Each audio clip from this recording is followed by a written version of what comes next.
Dieu, Papa, nous te remercions encore une fois de plus de ce moment merveilleux et agréable. Parce que toi qui as permis que nous puissions quitter nos maisons et venir en ce lieu, tu voulais, Éternel notre Dieu, que nous puissions bénéficier de ton amour et de ta bonté. C'est pour cela, Éternel notre Dieu, en ce moment que nous sommes arrivés au moment d'écouter ta parole, qui est une nourriture.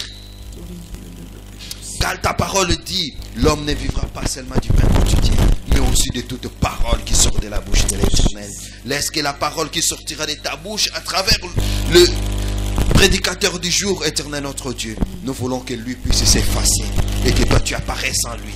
Oh, le cher Saint-Esprit de Dieu, nous te demandons que tu puisses commencer à planifier nos cœurs comme une terre fertile, attendant une bonne semence qui est la parole de Dieu, afin que ça puisse porter de bons fruits, le fruit de la repentance. Nous te demandons que tu puisses chasser tout esprit qui ne confesse pas ta seigneurie, tout esprit maléfique, démoniaque et satanique, tout esprit de vol de parole, de transformation de la parole, tout esprit de fatigue ou de sommeil. Nous les détruisons par le nom puissant de Jésus-Christ. Et nous voulons, Éternel notre Dieu, que ces moments merveilleux et agréables, que nous puissions bénéficier, que nous puissions récupérer ce qui est de nous. Éternel notre Dieu, nous voulons écouter le Réma, l'ainsi dit le Seigneur. C'est pour cela, Éternel notre Dieu, avec tous les saints réunis ici présents, nous te disons gloire et louange à toi, Seigneur Jésus-Christ. Gloire et louange à toi, Seigneur Jésus-Christ. Amen.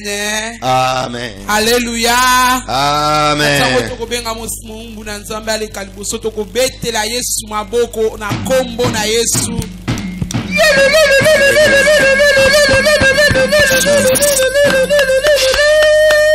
Amen.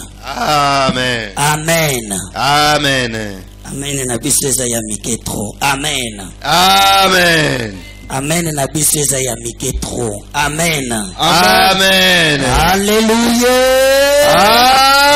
Amen. Parce qu'il y a les vivants parmi nous. Amen. Alléluia. Amen. Que Dieu vous bénisse. Amen. Zambe apambola moko na moko. Dat God ieder zegent.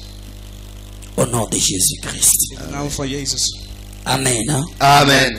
Et comme il a permis que nous puissions être ensemble aujourd'hui. God heeft toegestaan dat we samen zijn vandaag.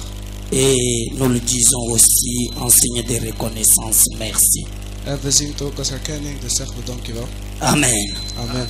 Et je bénis l'Éternel qui nous a permis que nous puissions se réunir dans ces lieux. En ik dank God dat we hier samen konden zijn.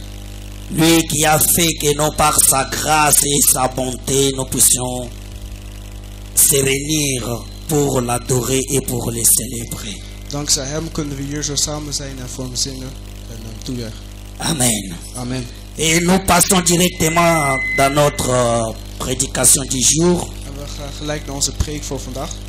Comme on a commencé dimanche passé, 4 dimanches et aujourd'hui 4e dimanche. Zoals we de vorige 4 zondagen waren begonnen. Notre thème is onze thema.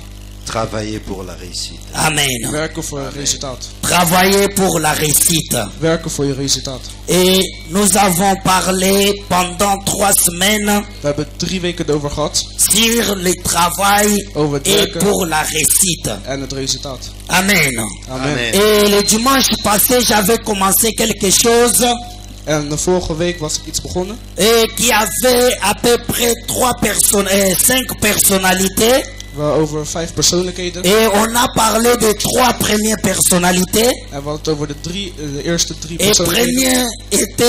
De eerste was Dieu lui-même.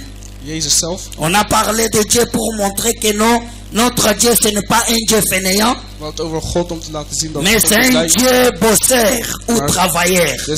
God is een harde werker. On a vu comment Dieu a travaillé pour que le monde soit cel qu'il est maintenant. We hebben gezien dat God heeft gewerkt voor de wereld hoe die nu is. Et deuxième personnalité qu'on a vu, c'est l'homme que Dieu avait créé dans le jardin d'Éden. En de tweede persoonlijkheid is degene die God heeft gemaakt. Et la Bible dit, Dieu a créé l'homme pour que l'homme s'assied dans le jardin d'Éden et qu'il croise les bras. Amen. De Bijbel zegt dat God niet de persoon heeft gemaakt om te gaan zitten en niks te gaan doen. Alléluia. Amen. Et qu'est-ce que la Bible dit? Wat zegt Dieu de Bijbel? a créé que l'homme puisse garder et cultiver Amen. la terre. Amen. Amen.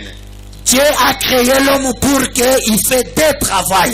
God heeft de mens gemaakt om twee dingen te gaan doen. Premier travail était que cultiver Het eerste was cultiveren. et deuxième c'était garder. En het Comme je tweede l'ai was dit que bewaken. non, des centenaires n'ont pas commencé d'aujourd'hui. Zoals ik had gezegd, de beveiliging was niet vandaag begonnen. Amen. Amen. Et troisième personne, on a parlé d'une femme vertueuse. En derde persoon was het over een Comme nous vrouw. sommes dans le mois de la femme, Zoals we zijn in de maand van de vrouw. et on nous a montré une femme, une bonne femme. Het over een goede vrouw. C'est pas une femme qui s'assied pour commencer à se moquer des autres. Het is geen vrouw die zit. C'est pas une femme qui, là où il passe, c'est toujours des embrouilles. Het is geen vrouw die overal naartoe gaat met Mais c'est une femme qui cherche la paix maar het is een vrouw die naar et vrede qui zoekt. travaille pour que non, son mari aussi puisse, comment je peux dire, une femme qui travaille pour que sa maison ne puisse manquer de rien.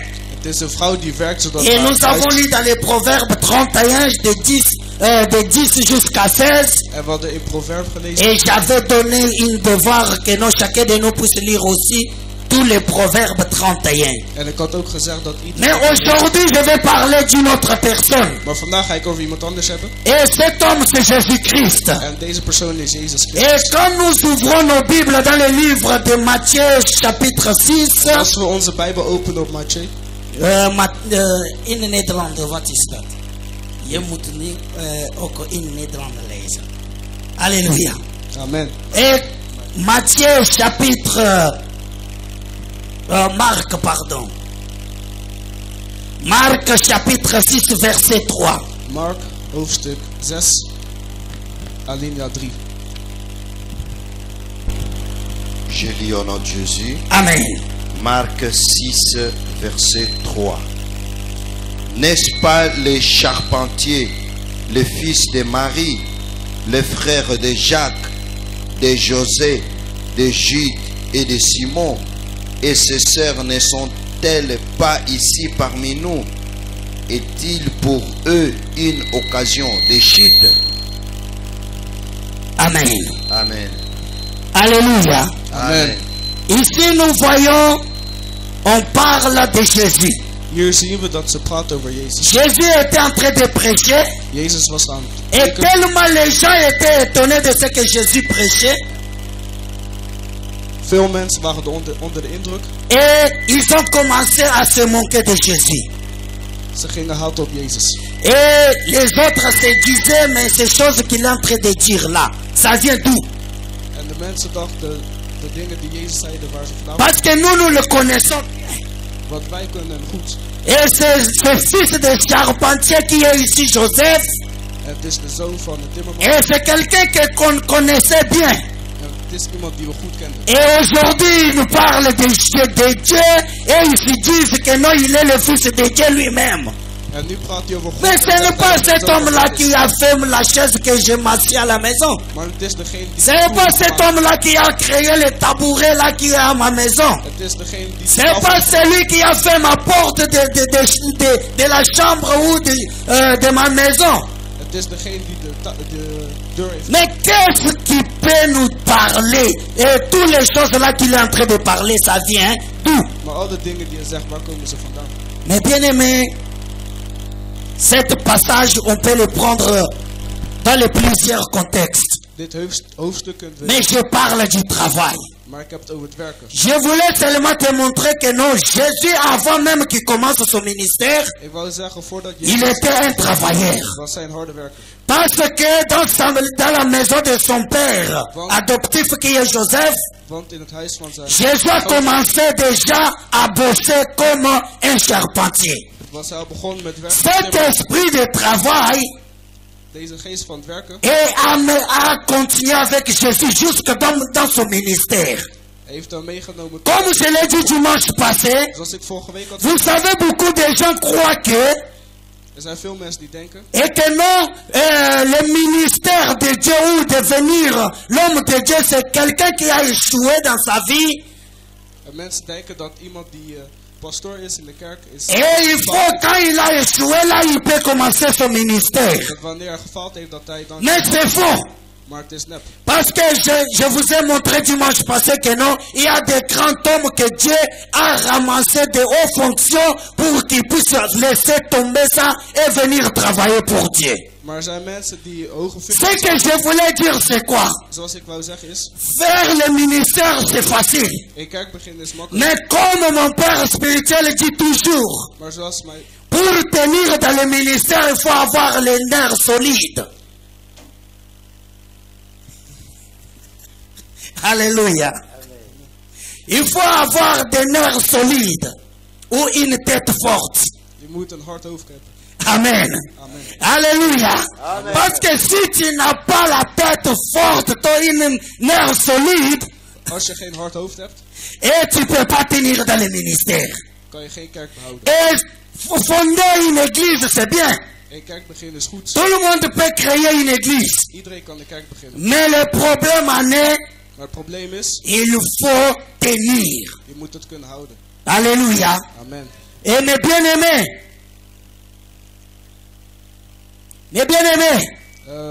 Mensen waarvan et Jésus nous montre ici que non, il était très fort. Jezus laat zien dat hij hier heel sterk is. Et c'est ça le problème de beaucoup de chrétiens au milieu de nous. Dat is het probleem van veel christenen onder ons. Et beaucoup de chrétiens croient que non, Veel christenen denken Dieu va faire. dat God het zal doen. Comme tolobaka toujours, Zoals we altijd zeggen, et que non samba kosala. dat God het gaat doen. Et nalobaka ngo souvent, En ik zeg het vaker. et mukolo mususu akoboya pe kosala. En op een dag gaat hij Alléluia. het doen. Amen. Parce qu'il a déjà fait, Omdat hij al gedaan heeft. mais biso siko tozozela lisusu asala. Maar wij wachten tot Mais het gebeurt. Bible eza koloba que non, Maar de Bijbel il zegt, y a un temps pour toutes choses. er is een tijd voor alles. Il y a un temps pour prier. Er is een tijd voor Il y a un temps aussi pour mettre ta foi en fonction. Er is ook een tijd om Yango na bande koloba, zoals ik al zei, et que non soki oza na nerf solide te. als je geen hard hoofd hebt, Et si tu n'as pas la tête haute, als je geen hard hoofd hebt, et que okobanda komilobela yo moko,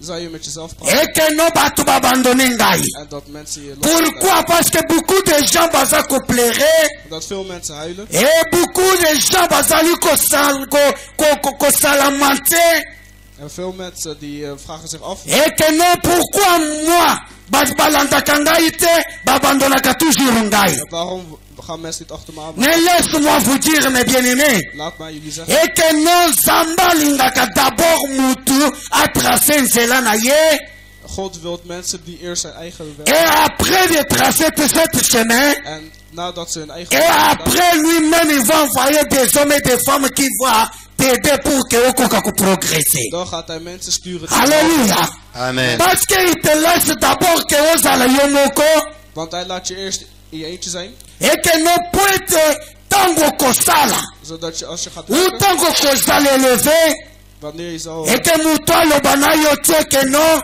soki okomi wana, dat mensen niet gaan zeggen, et que parce que, omdat het, et que ngande mutu na tombolaki yo. omdat ik ervoor gezorgd Comme je le dis toujours, zoals ik al zeg, Zamba azali Zambé, God is God. et la Bible dit qu'il n'aime pas partager sa gloire avec personne. Van ons. Comme il n'aime pas partager cette gloire, En houdt c'est pour cela qu'il te laisse d'abord. Daarom laat hij Alingi que yo a toutes les saints là, Hij wil dat et que après de faire cette chemin, wanneer je de weg par la foi, door het geloof, et que non yesi quoi intervenir. zal hij je komen helpen. Bible lobby Christ en nous, c'est l'espérance de la gloire. De Bijbel zegt God. Ce n'est pas que les hommes en nous, c'est l'espérance, Het is niet de mensen, mais c'est Christ en nous. maar het is Christus. Okoki kozala na bato ebele nsima na yo, Je kan met veel mais mensen si staan. Christ aza kati na yo te, Als God niet is, ozali na espérance ya gloire te. heb je geen geloof. Okoki kozala yo moko, Kan niet eentje zijn mais Christ kati na yo, met Christus in jou. et que ozali comme une espérance de la gloire dans ta vie. En dan zal je Alléluia. Amen. Mais bien aimé, yango ezali kolakisa biso, dit laat zien. chaque personne dans sa vie, Ieder persoon die esengeli okompte d'abord sur soi-même. hij moet eerst op zichzelf tellen. Kokompte nanu sur bato te. Niet op andere mensen. Les hommes bakoya après. De mens komt later. Mais Zamba alingi d'abord yo osala. Maar God wil eerst dat Tango Jésus a commencé ministère na ye, toen Jezus de kerk is azelaki te akomana na ba disciple. wacht hij niet totdat Bible elobi abandaki koteya chaque jour dans les synagogues. de Bijbel zegt dat hij Et après l'avoir prêché dans les synagogues, toen hij klaar was met et c'est là où Jésus a commencé à faire les disciples. ging Jezus de discipel begonnen. Alléluia. Amen. Mais bien aimé, biso pe toza na besoin Wij zijn ook ya kotravailler door te werken, comme Jésus-Christ. net als Jezus. Et ce qui te fongoli na kati na mukanda de Jean chapitre 5 verset 17 pardon. En als we openen op hoofdstuk Jean, Bible elobi, Bijbel zegt, Jean 5, 17. oui, Je lis au nom de Jésus. amen. Mais Jésus leur répondit, Mhm. mon Père agit jusqu'à présent. Moi aussi j'agis. Amen. Hein? Amen. Nani aza na version mosusu ya Bible? wie heeft een ander hoofdstuk? Alléluia. Amen. Nani aza na version mosusu? Wie heeft iets anders? Parce que nga na papa Blaise toza na version moko. Ik ken Jean 5 17. Jean hoofdstuk 5, alinea 17. Elobi nini? Wat wordt er gezegd? Yeah. Alléluia. Amen. Amen. Bible elobi. De Bijbel zegt, Jésus alobi na bango. Jezus had gezegd, Mon père fait quoi? mijn vader doet wat? Aïe. Il croise les mains. Travaille. Alléluia. Amen. Jésus alobi, mon père travaille. Jezus zei, mijn vader werkt. Et moi aussi je fais quoi? En Je ik doe travaille. ook. C'est-à-dire que non nazana un exemple à suivre. Dat betekent dat ik een Vous voorbeeld volg. savez mes bien-aimés, Jullie weten wat? bana na biso balandaka exemple na biso baparents. Onze kinderen Amen. volgen. Parce que biso nde tokozala modèle ya bana. Want wij zijn het voorbeeld. Soki yo eshue, Als jij hebt gefaald, mwana na yo mpe akoeshue. zal hij ook falen. Boyebi pourquoi? Weet je waarom? Parce que akoloba soki papa to mama akoni boyi. Als papa... Bongo soki nga nakoni ekosala nini? Dus als ik zo ook word... Jésus alobi mon père travaille. Jezus heeft gezegd, mijn vader Ngai werkt. mpe nazali kosala nini? Ik ook. Kosala. Ik ga ook werken. Enazingaki réponse ya Jésus. Ik hou veel van... alobi comme papa na ngai aza travailleur, Hij zei, omdat mijn ngai vader... mwana nakoki kozala fainéant te. Kan ik geen leider. Esengeli ngai mpe na travailler. Daarom moet ik ook... Cet travail, ce n'est pas le travail du monde, Dit werk... mais c'est le travail de Dieu. Maar is het werk van C'est God. pour cela aza koloba, Daarom zegt hij... ntango azali koloba parce que babanda koyebisa ye, Want er werd hem gezegd... question ezalaki pourquoi Waarom okoki kopema te. kan je niet even... A répondre à bango, Hij zei tegen hun... nazopema te Ik rust niet, parce que mon père nano apemi te. omdat mijn Amen. vader ook... Nazali kosala Ik werk, parce que mon père ye mpe aza ko.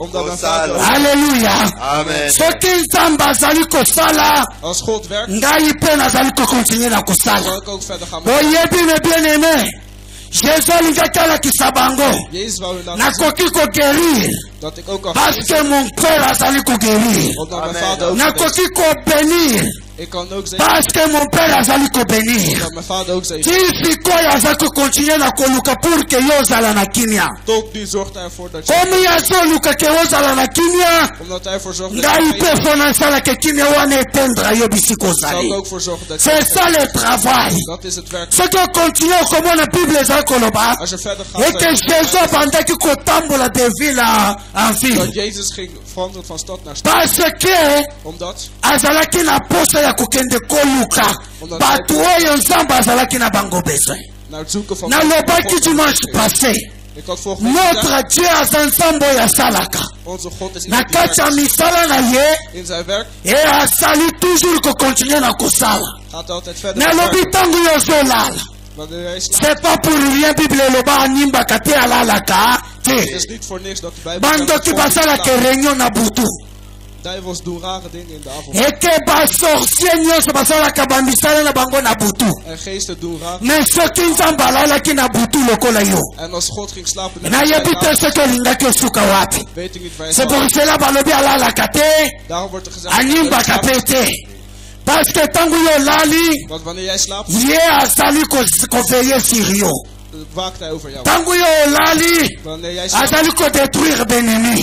Vernietigt de C'est pour cela créa-t-il la nuit et le jour. Daarom heeft hij dag en Pour nacht. que les jours, Zodat in de dag Yosa ko travailler. jij kan werken. Et la nuit, En s'nachts Dieu continue à travailler. gaat hij verder met werken. Pour que no baoye bakoluka yo mabe. Zodat de mensen Ye akoka koya ko attaquer bango. kan hij ze aanvallen. C'est pour cela, mes bien-aimés, Daarom, ça m'étonne beaucoup de gens. Ekamusaka nga batebele. zijn veel mensen verbazen me Eke basali koluka. dat ze zoeken Zamba sala. dat God werkt. Aza kokouroire que non. Hij denkt dat Et que non soki na lali. wanneer ik slaap Et que non nalamuki na tongo. en ik Ndenge nalobaki dimanche passé bakoya koservir nga na mesa. denk ze dat ze mij Ale bayeli nga na lutu lokolo oyo mama Rachel azalaka nango ya ndoyi na nga. en nemen ze Ale leven babandi koloba mon fils mange. en dan laten Alléluia. ze eten is. Ale na tongo alamuki atonji.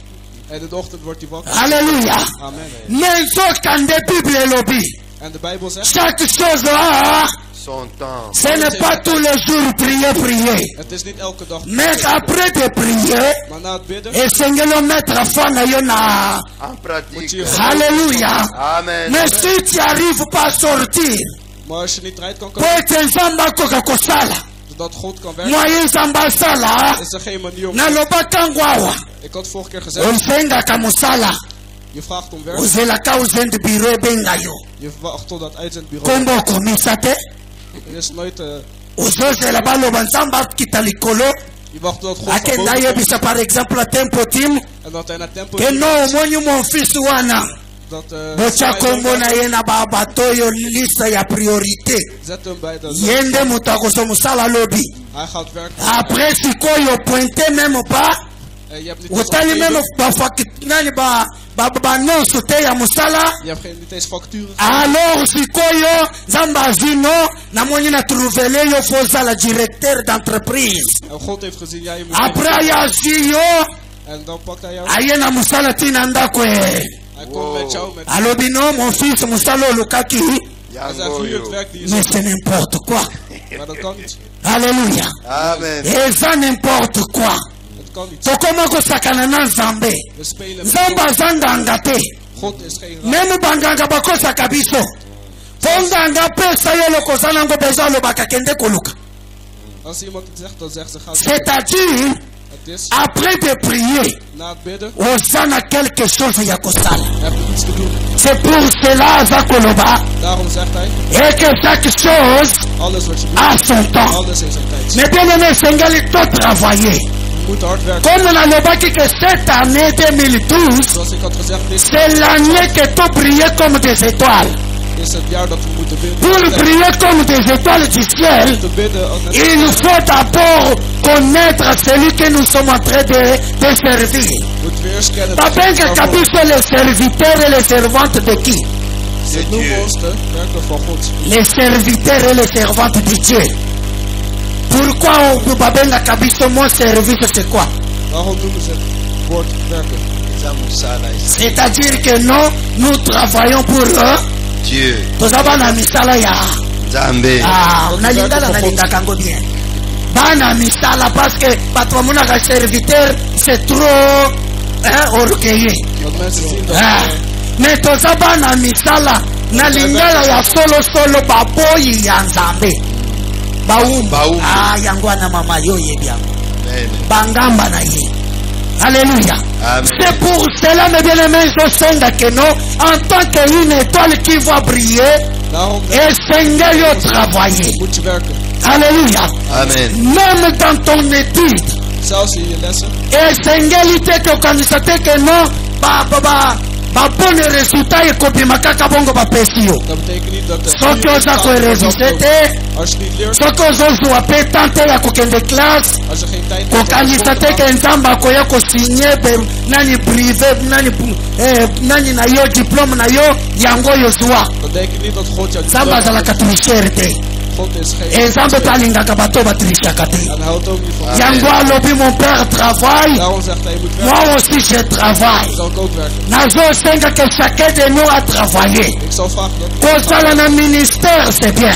met de Bato ebele balingi bapesa bango be responsabilité. veel mensen willen. Mais chacune responsabilité esengaka sacrifice. Maar alles wat je doet is... kokanisa te ke kotelema liboso koteya ezolamuki na tongo ozwi bible Matthieu 8:8 obandi koteya Teken niet als... esengaka kosakrifie temps na yo Moet je iets opgeven voor je. na kati ya sakrifise ya temps Je tijd opgeven. nde nzambe akobanda kofuta yo Zal God je betalen. nalobaki bandoki ya libota na yo nanu bayebi yo te De tijmels van je geboorte weet je nog niet. bato oyo bayinaka yo nanu bayini yo te De mensen die je haat, me na moma oyo kobanda korekolte seke ti ya seme maar wanneer je hard gaat werken, yango wana bayaka kobima dan pas komen. awo moto alobaka na yo olakisaka nini te Nu zegt ze nog, aza te iemand is er. ai sikolo lenza yango alingi aza nango alleluya Amen. me bible elobi ya Maar de Bijbel zegt, je confondrai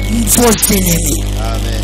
nakokonfondre banguna na bino ik zal je vijanden, c'est-à-dire banguna na bino bakozala na confusion totale je vijanden zullen oyo bakanisaki ke no ozali symbole ya honte degene die dachten dat zij bakomona yo komi symbole ya joie to ya exemple zien dat je een symbool halleluya Amen. mais pour arriver là maar om daar te komen, esengeli kosala moet je hard werken. c'est pour cela bible ya marke c'est jean azali koloba na biso Daarom zegt Jean, Jésus ne pouvait pas gagner croiser ses bras. Jezus kon niet met zijn armen over Parce qu'il a dit que mon père m'a envoyé ici pour un but. want hij weet dat God, Mais bien, c'est la même chose pour nous. dat is hetzelfde verteld. N'appelle ça qu'exemple ya Yungu Shungao. Ik zei hem altijd, Batu ba critique kaye. veel mensen, Pourquoi ba misusu ba kotisa na jalousie na kati? veel mensen, Parce qu'il y a une grande église. omdat hij groot Ne is. ba yebite quel est ce sacrifice baza kosala pour que l'église soit comme tel qu'il est. Maar hij weet niet dat hij veel tijd opgeeft. Alléluia. Amen. Soki bapesi mais bien aimé na kolobelo komoko très important. Ik zal jullie één ding Quel que soit le ministère, maar ik zei wat voor kozala diacre c'est bien, kozala diaconesse c'est bien, kozala évangéliste c'est bien, een evangelist kozala pasteur c'est bien. pasteur zijn misschien. Mais soki ozali kopesa temps na yo te Maar als je je tijd niet opgeeft, yeba ke mosala wana ekokende liboso zal je te. werk niet naar voren gaan. Soki natuni Als ik je vraag, boyebi me bien aimé bible elobi de Bijbel zegt, allez faire tout le monde mais Disciple. ga van iedereen met disciples maken. alléluia. Amen. Bible ezali koloba Jésus allait chercher ses disciples. De Bijbel zegt dat tofongoli d'abord na Marc 16:20. open allemaal op Marcos. Marcus. Alléluia. Amen. Marc chapitre 16. 16 verset 20. Marcus hoofdstuk 16. Je lis au nom de Jésus. Amen. Et ils s'en allèrent prêcher partout. Le Seigneur travaillait avec eux et confirmait la parole par les miracles qui accomplissaient. Amen. Alléluia. Amen. Amen. Alléluia. Amen. Awa tozali komona exemple. Hier zien we een voorbeeld Et que les disciples babandaki kokende koprêcher. dat de disciples gingen Mais na kati ya koprêcher, en in het preken Jésus akrazaki babrate. ging Jezus ook niet zitten. Alobi Jésus abandaki koaccompagner na bango Hij zei dat Jezus hun mpona helpen kosala nini? Pour travailler. om mpona met hun te werken, kosala na bango. om met hun te werken. Mais bien aimé, esengeli que 2012 nous puissions tous travailler. Maar we moeten in dit jaar Okoki sterk samen. kotravailler mpona mosala na yo. Je kan ook werken voor je. C'est bien. Dat is goed. Mais quel est le temps que tu donnes à Dieu? Maar hoeveel tijd geef je aan God? Parce que temps oyo opesaka na Nzambe, Want de tijd dat je geeft aan yango God, nde eza très important. dat is heel belangrijk. Bible elobi na biso, De Bijbel zegt, Dieu se souviendra de toi. God zal aan je denken. Mais ntango Nzambe akose souvenir na yo, Wanneer God aan je zal eloko nini oyo akotrouve kati na yo? wat zal Est-ce que opesaka ye temps na ye qu'il faut? geef je de tijd Est-ce que otravaillaka mpo na ye comme il faut? of werk je voor hem zoals het moet? Yango nazoloba Dat is wat ik zeg. tozela te ke Nzambe akokita likolo Je moet niet wachten tot God uit aya koevangelize na ville alede. en gaat preken over de stad Leiden. Tozela te ke Nzambe akokita likolo Wacht niet tot God uit aya is koorganize ville alede. en Me moto oyo akoki kosala maar Maar degene die kan werken. nalobaki yango déjà dès le premier jour. Ik had al vanaf de eerste dag gezegd. bakotuna yo où étaient tes disciples. Ze zullen u vragen waar je discipelen. Parce qu'il y a des gens basala 50 ans na ministère. Want er zijn mensen die basala lang kerk 50 hebben. ans na église. Ze hebben 50 jaar kerk amibengaka chrétien. en noemen zichzelf. Mais nano amema même ata mutu moko na église. Maar hij heeft nog nooit één iemand meegenomen. Alléluia. Amen. Mais Bible elobi Jésus abandaki kokende koluka. Maar de Bijbel zegt dat. Laisse-moi te dire, eza na bato mosusu bakoya bango moko. Laat mij zeggen dat er sommige mensen. Mais eza na bato mosusu, Maar er zijn ook andere mensen il faut tokende koluka bango. die zelf moeten gaan zoeken. Eza na ba mosusu baza batetu.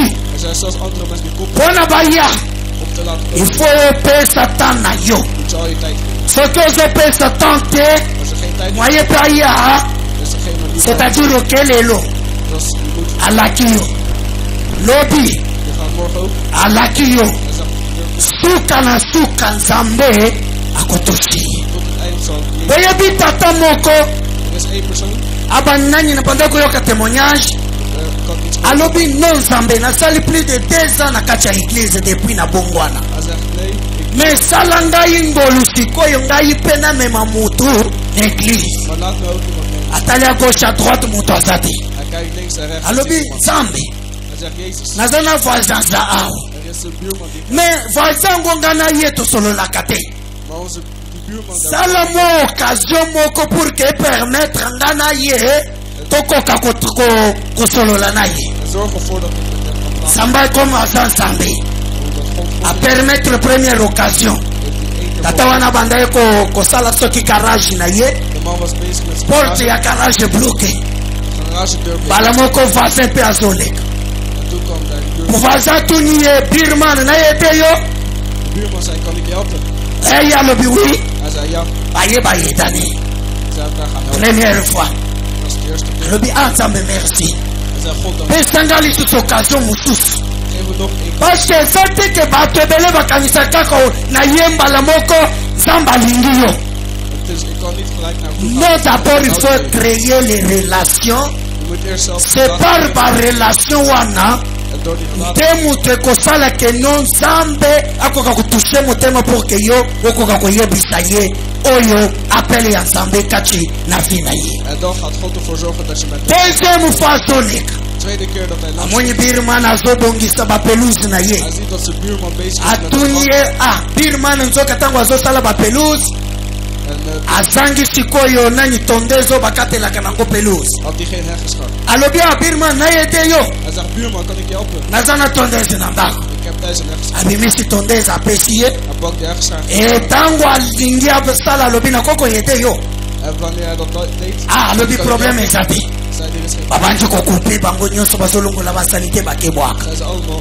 deuxième fois Dat is de tweede keer. akei lisusu abondeli Hij is weer gaan bidden. nzambe epesa ngai occasion moko tobimata na ye tomela ata kafe ya pamba Hij vroeg aan God, geef ons één kans. alors nzambe apesi ye lisusu occasion God gaf hem nog een kans. ntango bapesi ye occasion Wanneer er toen weer akuti birmane na nzela voiture ekufi zag hij zijn buurman onderweg. ayete ye voiture babongisi ye ale alobi bon savo akende Hij nam de auto mee. me alobi birman eske nakoko invite ye jour moko Hij vroeg aan zijn buurman po "Kan ete jij ook bitani tokoka kokende komela ata kafe ya pamba dat we misschien alobi a problème eza te Hij zei geen probleem. bakei bameli kafe Er zijn koffie. c'est travers kafe Door die koffie, ke voisin ayebi sisiko voisin na ye de buurman zei eske oyebi ke nzambe alingaka yo weet je dat God van je houdt. nzambe aza na bolingo na yo God houdt veel van je. soki nzambe asangisi nga na yo Als God ervoor c'est parce que alingi ete oyeba ye is omdat hij weet. alors depuis jour wana Sinds die dag.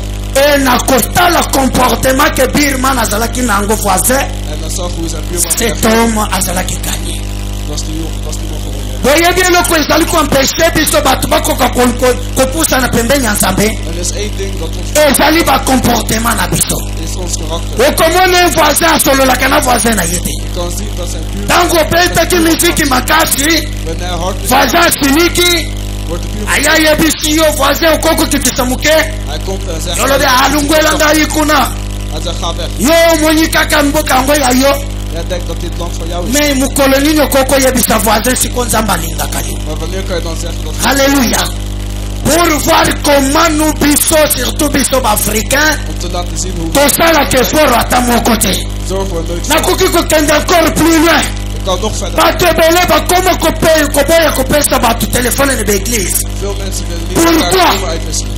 Parce que ntango bapesi ye telefone Wanneer ze telefoon azwi moto akobanda kotonga na ye bato na eglise. heeft hij iemand waar ik Alors pour l'inviter om hem uit te nodigen, akomi koloba no zegt hij nee. botika ngai kaka nafanda na nga ndenge naza. Laat mij zitten. Soki otuni ye Als je hem aan hem eske ozalaka na telefone heb je telefoon. te mikolo oyo vraiment telefone na ngai eza na problème mais zo mobile Zegt hij nee, mijn mpo na telefoon. mobile ayambaka banonyme te. Want op mobiel Na mobile soki obengi ayebi ke eza numero na yo hoe zijn telefoon mbala nsima koyamba yo te.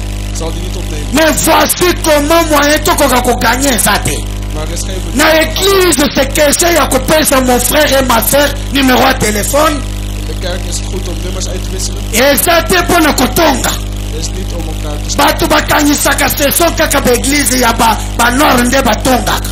Mensen denken dat alleen de kerk van. Me nakoyebisa yo Maar ik zou je zeggen, paster moko azobetela ngai lisolo één pastor akendaki na nanya bachinois ging naar de kerk van Sneeuw. akomi kuna Kwam die daar? akutani na frère moko Hij kwam daar een man tegen. couple akutu Het was één koppel. couple wana ezoloba na ye Dat koppel zei. amoni kaka couple yango apres église Hij zag dat koppel naar. bazosilika makasi. Ze waren boos op hem. Oh, vraiment ngai vraiment kamba bona kuko supporta ngo lisusu te. Hij zei, ik kan dit soort dingen. O pasteur wango alobi nasinterese na kai ya bato oyo. Dus die pastoor zei, ik kan niet even. Alors soki nayeba musindo ya problème na bango ezali Dus het probleem was. atuni mama nani problème na bino ezali Hij zei, wat is jullie probleem? mwasi na mobali balobi De vrouw en de man zeiden, bakretien baza bandoki de christenen zijn duivels. basilisi nga loposo na mwasi na nga eglize ya bachinois. In de kerk van Chinezen. Yango nalobaka moto oyo alobaka keno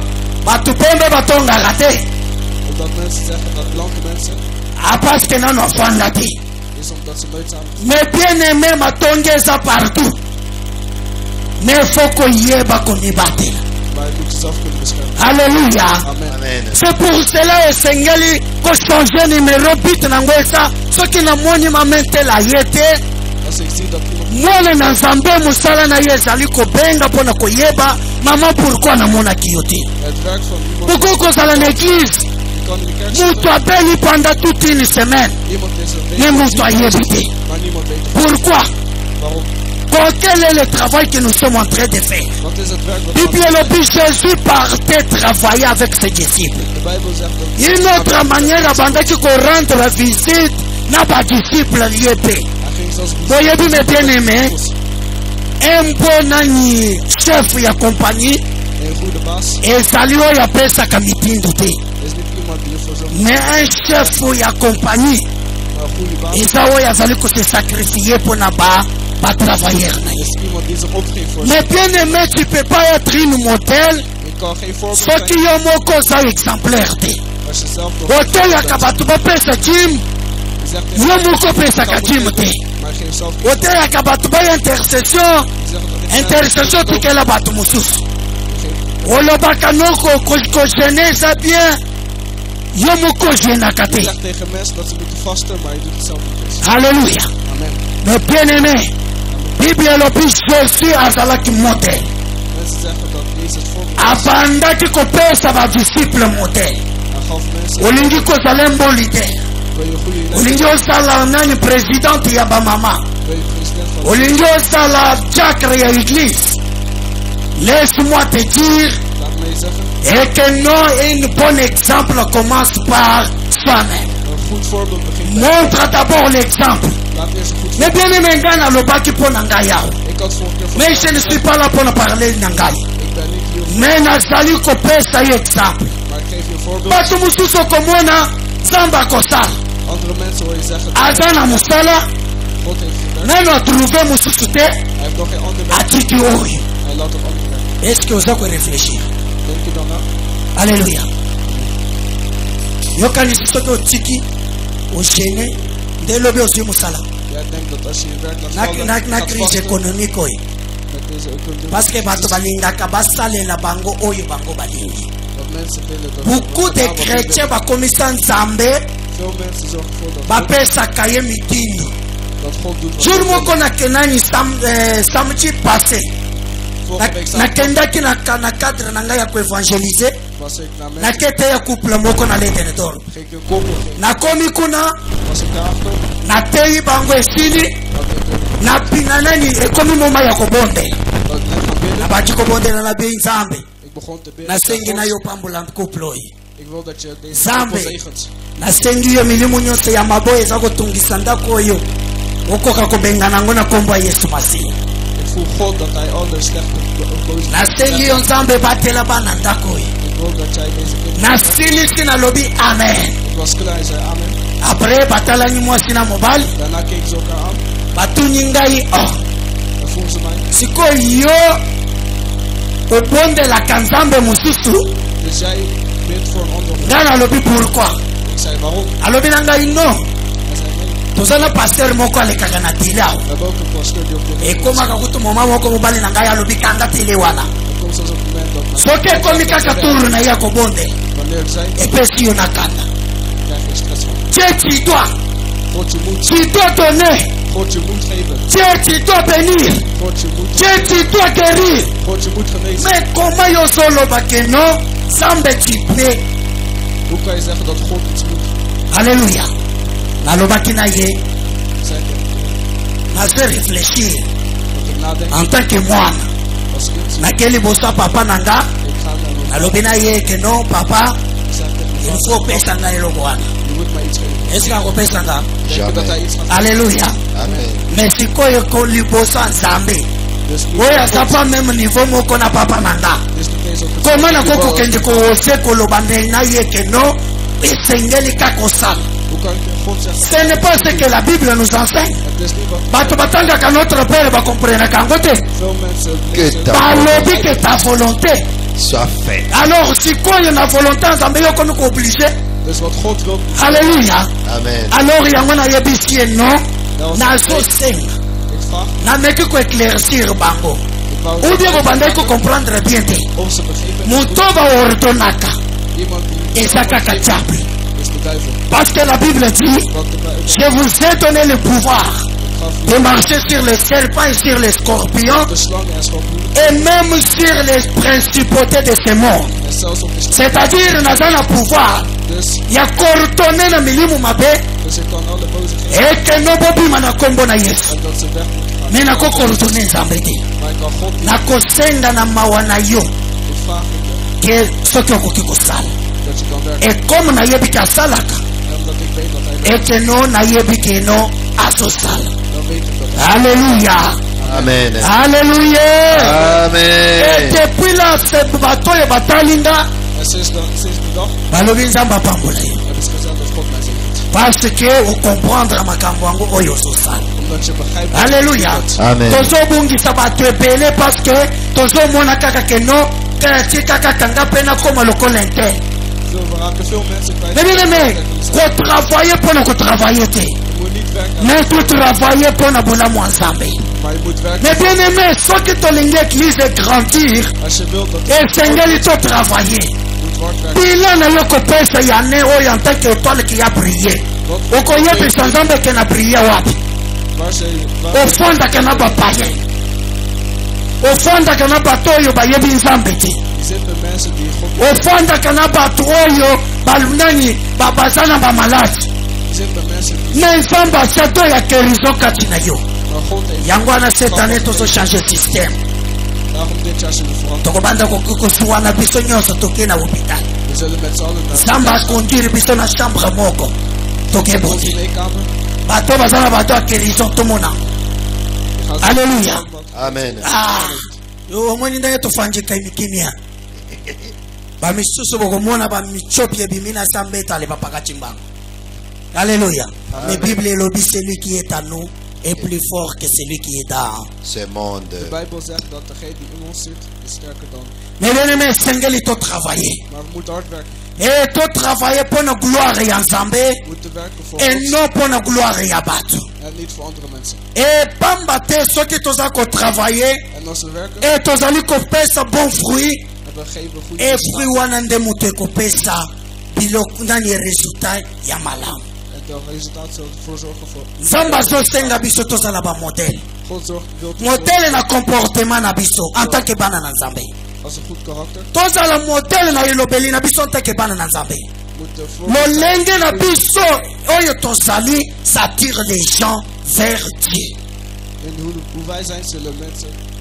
Soki toza kose comporter mauvais Als we een slecht karakter hebben, yeba ke non bato moye bayepa na biso eza te. zullen mensen hier komen. oyebisa ngai na mboko bato baza te Wil je zeggen dat in dit land na eloko nini apesaka bango bazala na biso.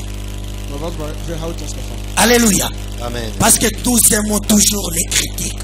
Omdat wij altijd van kritiek. Les autres même bayaka na église to babandela koya na église soki babimi babandi kokritike par exemple mama Rachel nalobi te ke Salema. Wanneer ze uit de kerk zijn, gaan ze aya mensen zeggen. kakaka ifo bomona ntango alekaka liboso Je moet zien hoe hij het doet. azolongola bato nyonso. Alléluia. Amen. sikoyo yebisa ngai sikoyo moto oyo olingi aya na église eske akoya Als iemand naar de kerk moet komen, zal hij. soki yo okei olobi nani mama jeto atika kaka Als jij komt en je ziet. bango bakosaka biso kaka ke babondelaka. Mensen zeggen altijd dat ze bidden. sikoyo olingi asala Want po wil dat hij omonaki iets- abondelaka mema jésus na motu. wil dat hij Jezus zo nemen. Alléluia. Amen. botala koma toza kofrene mosala ya nzambe se biso moko nde bato toza kotravaille te. Wij zijn de. C'est pour cela nzambe atindeli biso message oyo Daarom heeft God que chacun de nous esengeli à travailler pour les réussites de son œuvre dat ieder gaat werken. et que ntango tokosilisa En wanneer we klaar zijn, osali bilan na yo le 31 décembre 2012 nu 31 december, et que olobi non zeg je nee na église in de kerk. natindi autant de personnes. Heb ik veel mensen gestuurd. Alléluia. Amen. tokosala yango na le 31 décembre We zullen dat 31 okomona bato december ndenge bakokima jour wana. doen. Je gaat zien hoeveel mensen er niet zijn. Alléluia. Komo bayebi ke non bakotuna sikoyo osala nini na le 30 nani pendant 12 mois oyo ewuti koleka bomona ndenge bato bakimaka nayebi bino bien jour oyo ya offrande ya action de grâce église vide. De dag dat er een speciaal dag was. Alléluia. de kerk leeg. Parce que balobi ke non eleka nango comme ça tokoya dimanche elandi Dat mensen willen de dag daar. mais bozokima nani. Maar Dank volgende ga je u. weg. Alléluia. Nzambe nde moto ayebi God die weet. meme ata bisika otikali ya molimo Zelfs waar je me eza na mokolo ya kotuna yo maar zo één dag. mpo nga nasala na vi na yo eloko nini yo osala mpo na nga Als je wil dat ik iets doe, tose sacrifiaka mpo na bafete wij geven ons tijd me mpo na kose sacrifie mpo na église maar voor ons les opgeven. chrétiens n'aiment pas ça. Nou, nalalaki na fete na ye par exemple na 3 heures ik kom 10 uur s'nachts. après 13 heures nga na église. En dan 1 uur Ja, naar de nee, kerk. Dat kan niet. Alléluia. Amen. Parce que tu sais pas à qui tu es en train de servir. Omdat je niet weet voor mais soki oyebi oyo oza koservir Maar als je quel weet, que soit ni l'heure dankzij die laatste. quel que soit ni nani lobi nazalaki awa topesani rendez-vous journée ya combat Gisteren was ik hier zo. nazalaki awa de 17h à 22h Gisteren was ik hier van 5 Ja, uur tot today. 10 uur. Niemand was er. ngai moko na priere Ik in eentje. nazongi 22h Ik kan 10 uur thuis. e nabandi lisusu de 0h ya 6h du matin nakoti na chambre mpona kolala Begon ik weer van. et après les bien-aimés est-ce que j'ai fait mpona moto Maar doe ik het voor iemand? j'ai fait mpona nzambe Ik doe het voor God. bible elobi chaque travail mérite un salaire De Bijbel olingi ozala éleve Je wilt dat il je faut payer prix wil je hoog soki olingi kopaye prix te yebaki okozala éleve te Als je niet. olingi ozala béni Als je il gezegd faut wordt, payer mpe prix ya bénédiction na ndako na yo priaka bapriere ya 2 minutes als je thuis bent. mais ozelaka nzambe abenir yo comme il a béni des gens qui ont déjà 10 ans de prière Zoals mensen die al 10 jaar bidden. prière na biso ekozala ndenge moko te Zal ons gebed niet zijn. alleluya Amen. totravaille mpo na gloire ya nzambe We moeten werken voor God. et comme temps na biso esekei En omdat onze tijd al bijna. tokokontinue yango dimanche prochain parce que il faut napesa temps comme te respecter temps malgré tobandi na retard Zoals we moeten volgen. mais tozosuka wana We zitten hier stoppen. chacun de nous a son engagement. Cet engagement, okosuango liboso nangate, mais liboso ensemble. Et Seigneur, tous ensemble, de travailler pour la gloire ensemble. Et ceux qui tous allés travailler, et Dieu, il va nous bénir. Alléluia. Amen. Bible et lobby, il bénira les fruits de nos mains.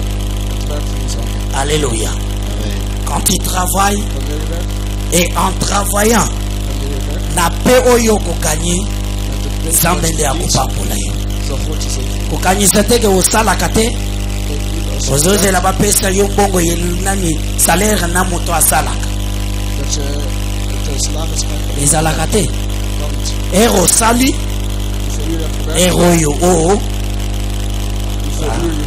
Mais si quoi Panzamba lobby, il fait au-delà de ce que nous pensons. C'est-à-dire, à Benissa Kabiso au-delà ya Moussalo to Sali.